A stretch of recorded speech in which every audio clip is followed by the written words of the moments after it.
নমস্কার বন্ধুরা, এখনকার রেসিপি চুনো মাছের ঝাল। তার জন্য প্রথমে আমাদের দেখুন চুনো মাছ রাখছে। এই মাছগুলো কিন্তু আমাদের পুকুরে হয়েছে, পুকুর থেকে ধরা হয়েছে। সেই মাছ দিয়ে এখন চুনো মাছের ঝাল করব। তার জন্য যা যা মশলাপাতি লাগছে: লঙ্কা বাটা, জিরে বাটা, সর্ষে বাটা, এটার মধ্যে আছে পোস্ত, চালমগজ আর কাজু বাদাম একসঙ্গে বাটা। মাছে দিচ্ছি হলুদ গুঁড়ো, লবণ গুঁড়ো,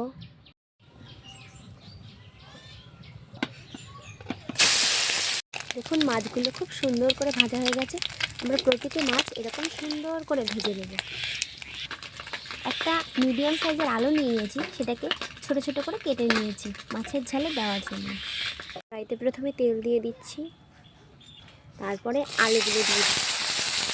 আলুটা একটু ভাজি ভাজি হবে।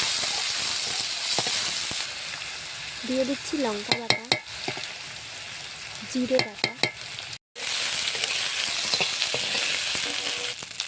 লবণ, হলুদ, দিচ্ছি জল, কাজু বাদামের পেস্ট, সর্ষে বাটা, মাছটা দিয়ে দিলাম, ভাজা মশলার গুঁড়ো,